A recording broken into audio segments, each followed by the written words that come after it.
He promised he'd never leave, held my face in his hands, and swore we'd raise our baby together. 3 weeks later, I woke up to an empty apartment and a closet full of ghosts.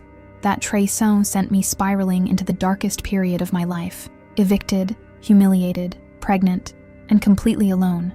But here's what he didn't know. That Golpi was about to create the most powerful version of myself. The girl he abandoned, she doesn't exist anymore. In her place stands a woman who built an empire with the exact name he tried to erase.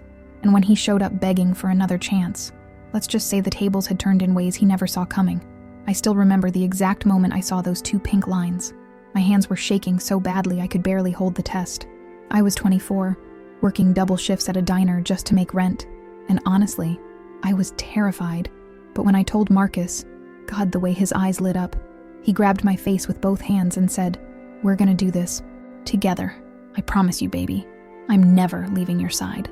That promise lasted exactly 3 weeks. It was a Tuesday morning when I woke up to find his side of the bed cold. Not unusual. He'd been taking early shifts at the construction site. But something felt off, you know? That sick feeling in your gut that tells you something's wrong before your brain catches up. I checked my phone. Nothing. Called him twice. Straight to voicemail. Then I saw it. The closet door hanging open. Half his. Clothes gone. His toothbrush missing from the bathroom. The photo of us from Coney Island. Face down on the dresser. He didn't even leave a note. I spent that entire day calling everyone we knew. His brother claimed he hadn't heard from him. His best friend suddenly couldn't remember the last time they talked. Even his mom, sweet Mrs. Rodriguez, who used to invite me over for Sunday dinner, just said, "Mija, sometimes men get scared. Give him time." Time? I was 8 weeks pregnant with his child, and he'd vanished like smoke. The Golpi hit me harder than I ever thought possible. This wasn't just a breakup. This was a complete trahison of everything we'd planned together. We'd talked about baby names, for crying out loud. He'd literally drawn up plans for a nursery the week before. And now, gone. Just like that. Those first few months were the darkest of my life.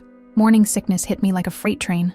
I'm talking couldn't keep down water, couldn't work my shifts, couldn't pay my bills. My landlord, Mr. Chen, was patient for about 6 weeks. Then the eviction notice came. I'll never forget standing in that empty apartment with my suitcase and a garbage bag full of everything else I owned. One hand on my growing belly, wondering what the hell I was gonna do next. I crashed on my friend Tanya's couch for a while, but you can only impose for so long, you know? Especially when you're throwing up every morning and crying yourself to sleep every night. The humiliation was suffocating. Everyone in our neighborhood knew Marcus had left me. I could see it in their eyes, that mix of pity and judgment. Like somehow I should have known better. Like I'd done something to deserve this. One night, I'm lying there on Tanya's couch at 3 a.m, feeling the baby move for the first time. These tiny little flutters that felt like butterflies. And something just snapped. Not in a bad way. In a, I'm done being a victim way. I grabbed my phone and opened the Notes app. And I typed out a promise to myself. His betrayal will be the last thing that breaks me. I will build something he could never destroy. The next morning, I started looking for a new job. Something, anything, that paid better than the diner. I found a position answering phones at a small real estate office. The pay wasn't great, but it was steady. And my boss, Helen, was the kind of woman who'd been through her own share of crap and came out the other side swinging. She saw something in me, I guess. Or maybe she just recognized the desperation. I worked right up until my water broke. Literally. I was filing paperwork when it happened. Helen drove me to the hospital herself. My daughter Emma came into this world at 11:47 p.m. on a Friday night, and I was completely alone. No partner in the delivery room, no family waiting outside. Just me, the nurses, and this tiny, perfect human who depended on me for everything. Holding her for the first time, I made her a promise too. I'm gonna give you everything he took from us. Everything and more. 6 weeks later, I was back at work with Emma in a carrier strapped to my chest. Helen let me bring her to the office until I could afford daycare. Those were brutal days, barely sleeping, learning to be a mom while trying to prove I was worth keeping around. But I was watching, learning. Every phone call, every transaction, every client interaction. I was absorbing it all like a sponge. That's when I noticed something. The real estate game wasn't just about selling houses. It was about understanding what people really wanted. Security, status, a fresh start. And I was really good at reading people. Probably because I'd spent my whole life trying to figure out what would make people stay. Helen started letting me handle smaller clients, then bigger ones. Within a year, I was outselling everyone in the office except her. Within 2 years, I'd saved enough to get my real estate license and move into my own tiny apartment with Emma. It wasn't much, a 1-bedroom in a sketchy neighborhood where the elevator only worked half the time, but it was ours. We'd earned every square foot of it. But here's the thing about rock bottom. Once you've been there, you never want to go back. So I didn't stop, couldn't stop. While other agents were working 9 to 5, I was working 9 to 9. While they were taking weekends off, I was showing properties. Every commission check got split 3 ways: necessities, savings, and investment. I was building something, brick by brick. Emma turned 3 the year I made my first really big sale, a commercial property downtown that netted me a commission bigger than I'd made in my entire previous year. I remember sitting at her little birthday party at the park, watching her blow out her candles and thinking about Marcus, wondering where he was, if he ever thought about us, if he ever regretted the gulpy he'd pulled on the 2 of us. Then I thought, who cares? I took that commission and did something crazy. I started my own firm, Rodriguez Real Estate. Yeah, I kept his last name, not because I wanted to honor him, but because I wanted to build an empire on the very foundation he'd abandoned. I wanted his name on billboards and business cards and contracts, but this time, it would mean something. The first year almost killed me. I'm talking sleeping 4 hours a night, living on coffee and Emma's leftover chicken nuggets, maxing out credit cards to keep the lights on. There were nights I thought about giving up, going back to working for someone else, taking the safe route. But then Emma would ask me about work, her little face all curious and bright, and she'd say, "Mommy, are you a boss?" And I'd say, "Yeah, baby, Mommy's a boss." And I'd remember why I couldn't quit. I wasn't just building a business. I was building a blueprint for her, showing her that Traição doesn't have to be the end of your story. It can be the beginning. Year 2 was better. I hired my first employee, a young kid fresh out of college who reminded me of myself, hungry, determined. Year 3, I opened a second office. Year 4, a third. The growth was exponential, and honestly, a lot of it was revenge. Pure, calculated venganza. Every success felt like erasing a little more of the shame he'd left me with. Every milestone was proof that he'd been wrong to leave, that I was worth more than he'd ever realized. Emma was 7 when we moved into our first real house. Not an apartment, a house. 3 bedrooms, a backyard, a kitchen where we could actually cook together. She picked out purple paint for her room, and we spent an entire weekend painting it ourselves, getting more paint on us than on the walls. That night, after she fell asleep, I sat on the back porch and cried. Not sad tears, grateful ones. We'd made it. We'd actually made it. By the time Emma turned 10, Rodriguez Real Estate was one of the top firms in the city. We'd handled over $500 million in transactions. I'd been featured in business magazines, invited to speak at conferences. I'd gone from that scared 24-year-old on Tanya's couch to a woman who employed 30 people and had a reputation for being tough but fair. The gulpy that nearly destroyed me had become the foundation of everything I'd built. But success has a weird way of making you visible, and visibility has a way of bringing your past back to haunt you. The businesswoman of the year gala was being held at the Marriott downtown. One of those fancy black tie events where everyone's dressed to the nines and the wine flows like water. I'd been nominated 3 times before and never won, so when they called my name that night, I honestly thought I'd misheard. Me? The girl who used to serve hash browns to make rent? Walking up to accept an award in front of 500 of the most influential people in the city? I gave my speech in a daze, thanked my team, thanked Helen for taking a chance on a pregnant 24-year-old who showed up desperate for work, thanked Emma for being my reason to keep fighting. The applause was thunderous, cameras flashed, and as I walked off that stage, clutching my crystal trophy, I felt complete, like I'd finally outrun the ghost of that abandoned girl. That's when I saw him. He was at a table near the back, wearing a suit that had seen better days, looking thin and tired and older than he should have. Marcus, after 12 years of silence, there he was, clapping along with everyone else. His eyes locked on me with an expression I couldn't quite read. Shock? Recognition? Regret? My heart stopped, actually stopped. For a second, I was right back in that apartment, staring at the empty closet, feeling the floor drop out from under me. But then I felt the weight of the trophy in my hands, remembered the applause still echoing in my ears, and something hardened in my chest. I didn't approach him. I went back to my table, accepted congratulations from colleagues and competitors alike, smiled for photos, but I could feel his eyes on me the entire time, watching, waiting. He approached me at the bar an hour later. I'd stepped away from the crowd to catch my breath, and suddenly he was there, standing too close, smelling like cheap cologne and desperation. "Brooklyn," he said, and God, Hearing my name and his voice after all these years felt like a punch to the stomach. I can't believe it's you. I mean, I knew your name when they announced it, but seeing you up there," he trailed off, shaking his head. "You look amazing. You've done incredible things." I took a slow sip of my champagne, buying time, trying to ignore the way my hands wanted to shake. "Marcus," my voice came out cold, controlled. "What are you doing here?" "I'm working security," he admitted, and I could see the shame in his eyes. "Been doing it for about a year now. Company contracts these events. I saw your name on the list and I thought maybe I'd imagined it. Rodriguez Real Estate. That's my name. It's my name too," I corrected him. "I earned it, built a company with it, made it mean something." He flinched. "Brooklyn, I need to talk to you about what happened, about why I left. I was young and stupid and scared and You don't get to do this," I interrupted, my voice sharper than I'd intended. "You don't get to show up after 12 years and explain. You know what you left me with? Nothing. Less than nothing. An eviction notice and a baby on the way, and the kind of shame that makes you want to disappear." "I know," he whispered. "God, Brooklyn, I know. And I've regretted it every single day since.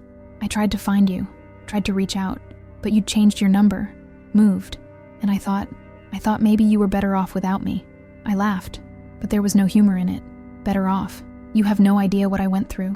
The nights I cried myself to sleep, wondering if I'd be able to feed my daughter. The times I worked 3 jobs just to keep a roof over our heads. The years I spent building something from nothing, because you taught me I couldn't depend on anyone. I'm sorry." His eyes were wet now. "Brooklyn, I'm so sorry.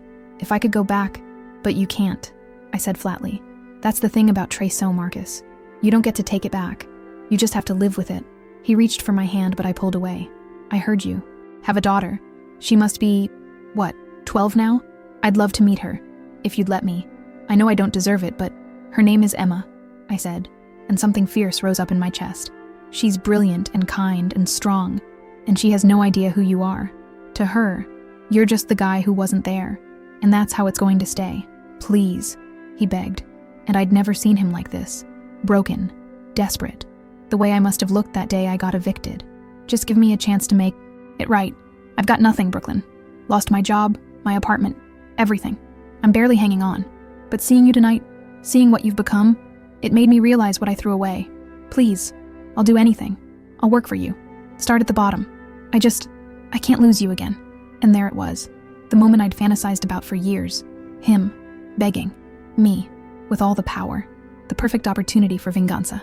But as I stood there, looking at this shell of the man who'd once destroyed me, I felt nothing. No satisfaction, no anger, just a quiet, profound indifference. "You can't lose what you never had," I told him. "You lost your chance at being in my life 12 years ago. And Emma, she's built an entire life without you. A good life, a happy life. You don't get to walk into that now just because you're hurting. So that's it?" His voice cracked. "You're just going to walk away?" "Yeah," I said, setting my empty glass on the bar. "I am. Because unlike you, I know how to leave without destroying someone in the process." I started to walk away, but then I turned back. One last thing needed to be said. "You want to know the real twist in all of this?" I said. "You thought you were walking away from a burden, from responsibility, from someone who would hold you back. But what you actually walked away from was the best thing that ever could have happened to you. Emma and I, we're magic. We built an empire together, and you'll spend the rest of your life knowing you missed it. That's your punishment, Marcus. Not my anger, not my hate, just my complete and total indifference." The next morning, I had Emma help me prepare for a press conference about the award. She's at that age where she wants to be involved in everything, wants to understand my world. As we were going over my notes, she asked me, "Mom, what does it mean to start from zero?" I thought about it for a minute, then pulled her into a hug. "It means you've hit rock bottom, lost everything. But it also means you get to decide who you become next. Starting from zero is scary, but it's also the most powerful position you can be in, because the only way from there is up." "Did you ever start from zero?" she asked. I smiled. "Yeah, baby, I did. Right around the time you were born. And now you're not at zero anymore," she observed, like it was the simplest thing in the world. "No," I agreed. "Now we're somewhere pretty special, and we got here together." At the press conference that afternoon, they asked me to give advice to young entrepreneurs. I looked directly at the camera and said, "Find the people who believe in you when you're at your lowest. Surround yourself with folks who see your potential when you can't see it yourself. And if someone walks away, let them. Because anyone who leaves you at your worst doesn't deserve you at your best. The reporters ate it up. Inspirational quotes about resilience and determination, but I wasn't thinking about them. I was thinking about Marcus, probably watching from some dingy apartment, finally understanding what he'd lost. 2 weeks later, my assistant brought me a letter that had been dropped off at the front desk. No return address. Inside was a single page in Marcus's handwriting. I watched your press conference, heard what you said about starting from zero. I'm trying to do that now, but every time I think about what I walked away from, it gets harder to breathe. You were right about everything. Emma deserved better. You deserved better. And I'll carry that knowledge like a stone in my chest for the rest of my life. I'm not asking for forgiveness or a second chance. I just needed you to know that you won. You built something extraordinary out of the ashes I left behind. And I'm genuinely proud of you, even though I have no right to be. Take care of our daughter. Tell her I'm sorry doesn't cover it, but it's all I have. M. I read it twice, then put it through. The shredder. Not out of anger, but out of closure. That chapter was done. The girl he'd abandoned was gone. In her place was someone he'd never get to know. Someone stronger, smarter, and infinitely more valuable than he'd ever imagined possible. Emma knocked on my office door a few minutes later. Mom, I finished my homework. Can we get ice cream? I looked at my daughter, this incredible human I'd raised alone, who had my smile and her father's eyes but was entirely her own person, and felt a surge of pure, uncomplicated joy. Yeah, baby, I said, grabbing my purse. Let's get ice cream. My treat. As we walked out of the office, past the Rodriguez real estate sign that now hung in 5 locations across the city, I realized something profound. Marcus's traição hadn't broken me. It had created the exact pressure I needed to become diamond hard. His golpe had given me the motivation to build something he could never touch, never claim, never destroy. The venganza I'd imagined for years, making him suffer, making him pay, turned out to be unnecessary. The best revenge wasn't making him hurt. It was living so well that his absence became irrelevant. It was building a life so full and rich and meaningful that his memory became nothing more than a footnote in my origin story. 6 months after the gala, Rodriguez Real Estate was acquired by a national firm for an amount that made headline news. I stayed on as CEO of the division, but the buyout meant Emma and I were set. For life. No more worrying about bills or rent or whether we'd have enough. We'd made it. Not just survived, thrived. The day the acquisition went through, I took Emma to the same park where we'd celebrated her 3rd birthday. She was 13 now, taller, smarter, more herself than ever. We sat on a bench eating ice cream, watching the sunset paint the sky in shades of orange and pink. Mom, she said, Sarah's dad asked me where my dad was yesterday. I told him I didn't have one. But that's not exactly true, is it? My heart clenched. We'd always been honest with each other, but I'd kept the details vague. What did Sarah say? She said that was sad, but I don't feel sad. Should I? I put my arm around her. You can feel however you want to feel about it. Your father, he made choices that meant he wasn't part of our lives. That's on him, not you. And honestly, we've done pretty great without him, don't you think? She leaned into me. The best. We're like a 2-person team. The best team, I agreed, kissing the top of her head. Mom? She asked after a minute. Do you ever think about him? I considered lying, protecting her. But Emma deserved the truth. Sometimes, I admitted. Mostly I think about who I became because he left. And I think I like that person. She's tough. She doesn't give up. She built something incredible. So in a weird way, his leaving was the best thing that could have happened to us. Because we're Rodriguez Real Estate, Emma said, a hint of pride in her voice. Because we're Rodriguez Real Estate, I confirmed. And we built it from nothing. Together. The sun dipped below the horizon. And for the first time in 13 years, I felt completely at peace. Marcus had given me the gift of rock bottom, and I'd turned it into a foundation. His traição had become my transformation. His golpe had become my greatest asset. And his loss had become Emma's, and my incredible gain. We went home that night, to our beautiful house in the Wow suburbs, the one with the pool and the home office and Emma's purple bedroom that she'd long since repainted a more sophisticated blue. And as I tucked her in, the same way I'd done every night since she was born, I realized something crucial. The story was never about him coming back. It was never about revenge or justice, or making him see what he'd lost. The story was about a scared 24-year-old girl who refused to stay down, who looked at her newborn daughter and decided that survival wasn't enough. They deserved to thrive. Who took a name that meant abandonment and turned it into a legacy. Marcus was just the villain in Chapter 1. The real story? That was all Emma and me. Building, growing, becoming, and we wrote one hell of an ending.